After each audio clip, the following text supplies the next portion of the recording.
என் குரு KM Sivaswamy ஐயாவுக்கு என்னுடைய முதல் வணக்கம். ஹாய் ஆல், வணக்கம். எல்லாரும் எப்படி இருக்கீங்க? நான் இங்கே ரொம்ப சிறப்பாக இருக்கேன். ஒரு 2-3 நாளாக எங்கள் ஊரில் நல்ல மழை பெஞ்சிட்ருக்குங்க. அதனால் நல்லா ஆற்றெல்லாம் தண்ணி நிரம்பி ஓடிட்டுருக்கு. இன்றைக்கி நம்ம ஒரு குழம்பு வைக்க போகிறோம். கத்திரிக்காய், அவரைக்காய், சுண்டல் இதெல்லாம் போட்டு அப்புறம் தேங்காய்லாம் அரைச்சி விட்டு ஒரு குழம்பு வைக்க போகிறோம். வாங்க எப்படி செய்கிறதுன்னு பார்க்கலாம்.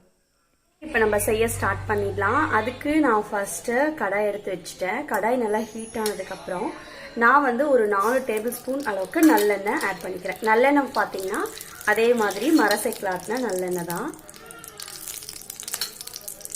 இந்த குழம்புக்கு நீங்கள் நல்லெண்ணெய் ஆட் பண்ணிங்கன்னா ரொம்ப டேஸ்ட்டாக இருக்கும்.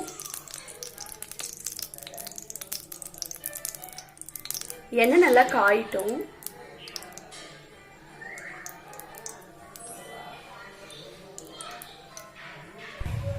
எண்ணெய் நல்லா காஞ்சிடுச்சு. இப்போ நம்ம கடுகு சேர்த்திக்கலாம். 1/4 டேபிள் ஸ்பூன் அளவுக்கு கடுகு சேர்த்திக்கலாம். அது நல்லா பொரியட்டும்.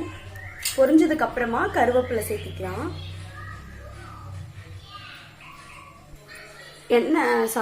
கடுகு நல்லா பொரிஞ்சிடுச்சு. இப்போ நம்ம கருவேப்பிலை சேர்த்திக்கலாம்.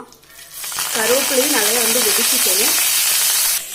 நான் பூண்டை இந்த மாதிரி நல்லா தோல் உரிச்சு சின்ன சின்னதாக கட் பண்ணி வச்சிருக்கேன். நம்ம அதை சேர்த்து தாளிச்சிடலாம். பூண்டை நம்ம சேர்த்திக்கலாம். இப்போ நல்லா ஃப்ரை பண்ணிக்கலாம். இதை பூண்டு நல்லா எண்ணெயிலே வதங்கினாதான் நல்லா இருக்கும்.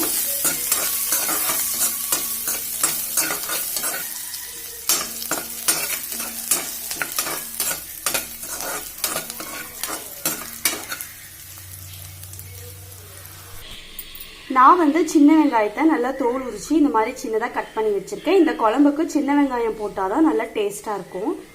உங்ககிட்ட சின்ன வெங்காயம் இல்லை அப்படின்னா நீங்கள் பெரிய வெங்காயம் கூட போட்டுக்கலாம். ஆனால் சின்ன வெங்காயம் போட்டால் நல்லா டேஸ்ட்டாக இருக்கும். இப்போ நம்ம இதில் சேர்த்துடலாம். இப்போ நான் சின்ன வெங்காயத்தை இதில் சேர்த்துக்கிறேன். இப்போ நல்லா ஃப்ரை பண்ணிவிட்டு எப்பயும் போல் நம்ம உப்பு ஆட் பண்ணிக்கலாம். உப்பு ஆட் பண்ணாதான் நல்லா வதங்கும். லைட்டாக வதக்கி விட்டுட்டு நம்ம உப்பு சேர்த்திக்கலாம். கல் உப்பு சேர்த்திக்கோங்க. நல்லா ஃப்ரை பண்ணிக்கலாம்.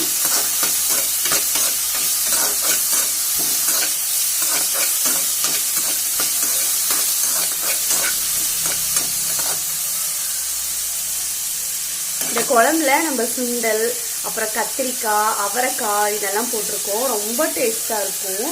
நீங்கள் கண்டிப்பாக ட்ரை பண்ணி பாருங்கள்.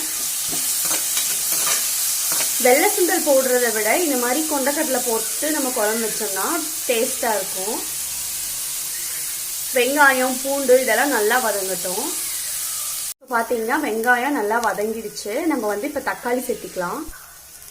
நான் 2 நாட்டு பழம் இருக்கு இல்லையா, தக்காளி, நாட்டு தக்காளி கட் பண்ணி வச்சுருக்கேன். இதே ஹைப்ரிடாக இருந்தால் நீங்கள் எப்பயும் போல் 3 சேர்த்திக்கோங்க, இல்லை 4 கூட சேர்த்திக்கோங்க. இதில் நம்ம புளி ஊற்றுறனால புளிப்பு தக்காளி கம்மியாக போட்டாலே பரவாயில்லதான்.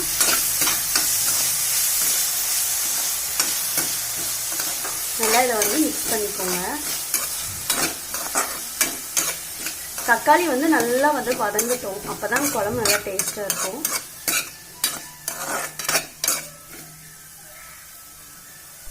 இப்போ தக்காளி நல்லா வதங்கிடுச்சு. நம்ம காயெல்லாம் கட் பண்ணி வச்சிருக்கோம்ல, அவரைக்காய், கத்திரிக்காய், இது ரெண்டையும் நம்ம இதில் சேர்த்து நல்லா வதக்கிடலாம்.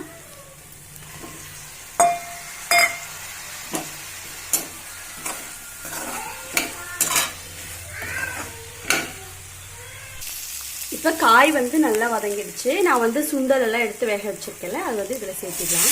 சேர்த்துட்டு இது நல்லா கலக்கிக்கலாம். இப்போ நான் சாம்பார் தூள் ஒரு ஸ்பூன் ஆட் பண்ணுறேன். மிளகாய் தூள் காரத்துக்காக 1 ஸ்பூன் ஆட் பண்ணுறேன். கூடவே வரக்கொத்தமல்லி தூள் இருக்குல்ல, வரக்கொத்தமல்லி அதுவும் நான் 2 டேபிள் ஸ்பூன் ஆட் பண்ணிக்கிறேன். இதை நல்லா மிக்ஸ் பண்ணிக்கோங்க. இப்போ இது நல்லா மிக்ஸ் ஆயிடுச்சு. இப்போ நம்ம புளி கரைச்சி நான் தண்ணி எடுத்து வச்சிருக்கேன். அதை இதில் சேர்த்திக்கிறேன். சேர்த்திட்டு லைட்டாக ஒரு கொதி வந்ததுக்கப்புறம் நம்ம தேங்காய் அரைச்சி விட்டு சேர்த்திக்கலாம். இப்போ இது நல்லா கொதிச்சிருச்சு. இப்போ நம்ம தேங்காய் அரைச்சிருக்கோம் இல்லையா, தேங்காய் மட்டும்தான் நான் அரைச்சிருக்கேன். அதை இதில் சேர்த்திக்கலாம். சுண்டல் வேக வச்ச தண்ணியை நீங்கள் யூஸ் பண்ணிக்கோங்க. அப்போ தான் இந்த குழம்புக்கு நல்லா டேஸ்ட்டாக இருக்கும். நான் சுண்டல் வேக வச்ச தண்ணி தான் அதில் சேர்த்திக்கிறேன்.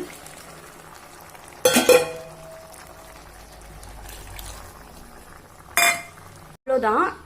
தேங்காய் எல்லாம் அரைச்சி விட்டாச்சு. இப்போ இது நல்லா வேகட்டும். காயெல்லாம் வெந்ததுக்கு அப்புறம் நம்ம மேலே கொத்தமல்லி தூவி விட்டா குழம்பு ரெடி ஆயிடும். உப்பு காரம் எல்லாமே இருக்கான்னு பார்த்துக்கோங்க ஒரு கொதி வந்ததுக்கு அப்புறம். காய் எல்லாமே நல்லா வெந்துடுச்சு. நம்ம இப்போ ஒரு பவுலில் ட்ரான்ஸ்ஃபர் பண்ணிக்கலாம். அவ்வளோதாங்க, நம்ம குழம்பு ரெடி ஆயிடுச்சு. ரொம்ப டேஸ்ட்டாக இருக்கும். கண்டிப்பாக நீங்கள் ட்ரை பண்ணி பாருங்கள். சுண்டல், அவரைக்காய், கத்திரிக்காய் இதெல்லாம் போட்டு நம்ம செஞ்சுருக்கோம். ரொம்ப டேஸ்ட்டாக இருக்கும். உங்ககிட்ட காய் அதிகமாக இருந்தால் நீங்கள் நிறைய காய் சேர்த்திக்கோங்க. அவரைக்காய், கத்திரிக்காய் இது ரெண்டுமே நல்ல டேஸ்ட்டாக இருக்கும். நம்ம இப்போ டேஸ்ட் பண்ணி பார்த்துடலாம்.